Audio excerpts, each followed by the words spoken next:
What is going on, my Houston Texans family? Hope you all are having a blessed Thursday. Normally, these Thursdays are our preview of the game, but one thing that is still bothering me about this Houston Texan offense, and I hope this gets fixed before week 3 in Jacksonville, but it feels like the rookies are being ignored. Besides Ariante Urshby, because you have to play him, and he's playing damn good at left tackle. Jalen Noel, Jaden Higgins, Woody Marks. I feel like they are begging you to put them on the field, and I feel like because of this, the Houston Texans are really not tapping into the full potential of their offense. Ladies and gentlemen, my name is Mr. 713. This is the 713 Houston Sportcast, where I drop daily Houston Texans content. So please make sure you guys are following me on Twitter, Instagram, and TikTok for the latest Houston Texans news, rumors, and updates. This episode is brought to you and powered by Sleeper. Think you know football? Then try to turn your football knowledge into real money with the Sleeper app, the ultimate fantasy sports app that can turn game day into payday. I just download the Sleeper app and pick more or less on your favorite players.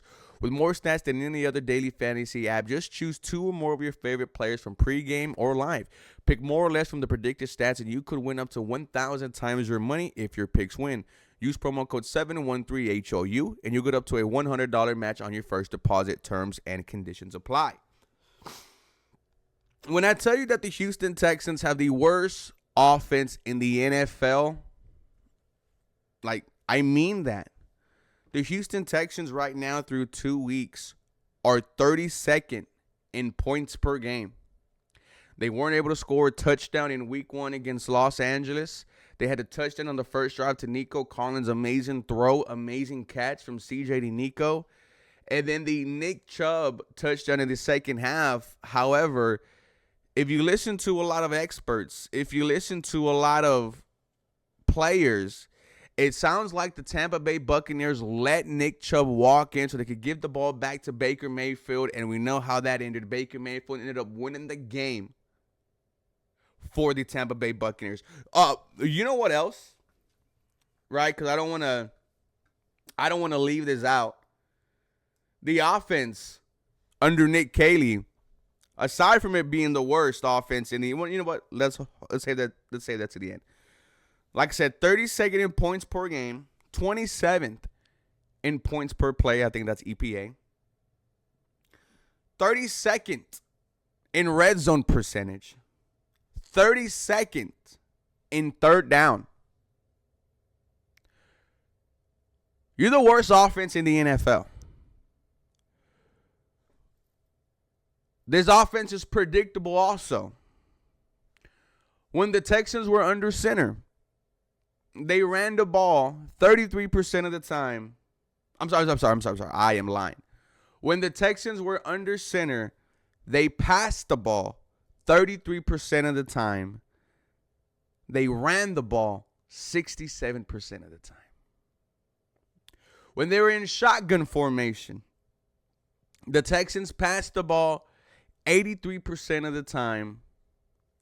They ran the ball in shotgun formation 17%. So, if you see the Houston Texans under center, you see CJ Stroud under center about to take a snap,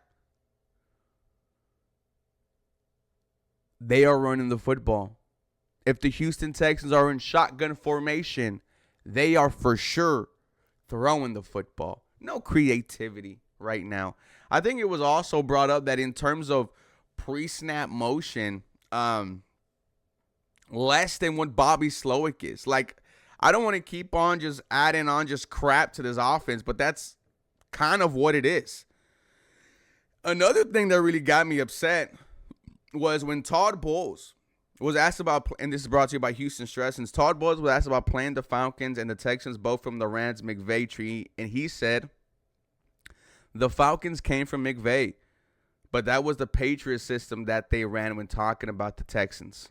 Worth nothing from an inexperienced defensive coach in Todd Bowles. And there was some sarcasm there at the end, but we're not fooling anyone, guys.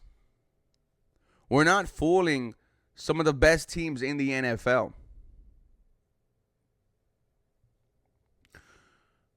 When I look at the way these rookies are being handled, it's not like the years before, right? Like I had mentioned all offseason, the Texans aren't strange to day one impact for rookies. Last year, it was Kamari Lassiter. It was Kalen Bullock. The year before that, Will Anderson Jr., C.J. Stroud. The year before that, Derek Stingley, Damian Pierce. I could go on and on. Right now, the only rookie for you that's giving you anything of worth is Ariante Ursary. When he was drafted, I said you might see him start later on in the year. No, he started as early as week 1 at right tackle. Now he's at left tackle. But you're not seeing any type of production, really any sign from Jaden Higgins, who you selected in the second round, top of the second round, I might ask, who you selected before Ariante Ursary. Jaden Higgins hasn't done anything in the first 2 weeks of the season. And that's surprising because Jaden Higgins was the talk of OTAs and mandatory minicamp. They were saying this dude is lighting it up out there. This dude looks like a number 2 wide receiver. We haven't seen anything close to that out of Jaden Higgins. Now, in his, what did he have? 1 catch for 20 plus yards. Let me check.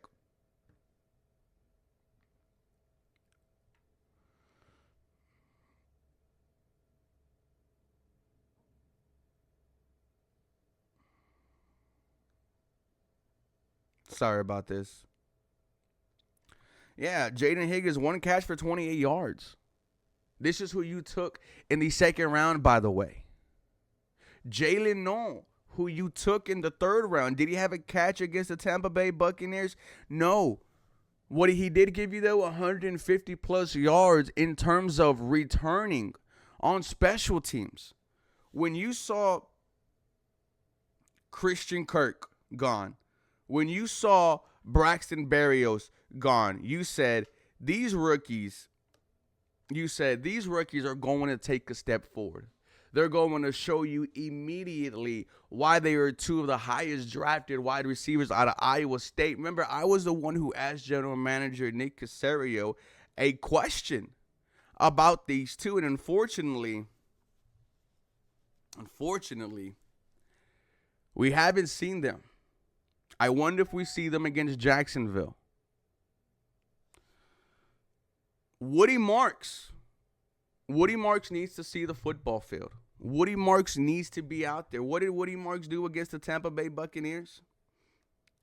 He ran the ball 3 times, 14 yards, 4.7 yards a carry. Receiving yards, where is it at? 1 catch for 37 yards. What are we doing here? We know at USC, at LSU, the calling card for Woody Marks was not only being able to run the football, but being able to catch the ball well, making it easier on his quarterback. But the Texans are not doing that.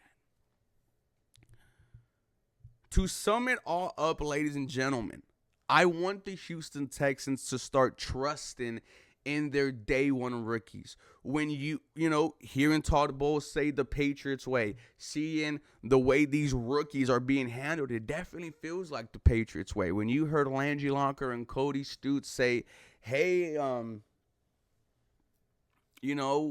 it feels like we're back at Bill O'Brien when rookies don't know anything. And I'm starting to feel that type of vibe. But I feel like once these day one impactful rookies start getting more opportunities, we are now going to start seeing some more success. Christian Kirk's going to be back this Sunday. He's upset that he got traded. Ladies and gentlemen, the Houston Texans are trying to turn their season around. If they fall to 0-3, I really don't know if they're going to be able to do that. With that being said, there is a lot writing on the wall in this Week 3 matchup against the Jacksonville Jaguars, your first AFC South matchup. So even though you started off 0-2, you can get back right with not only getting your first win of the season, but a win in the division. For more Houston Texans content, ladies and gentlemen, you guys know what to do. Feel free and follow me for more. I absolutely love you guys. I hope you're having a blessed day. This episode is brought to you and powered by Sleeper. 713-HOU deposit match up to $100. Use promo code 713-HOU. Have a very blessed day.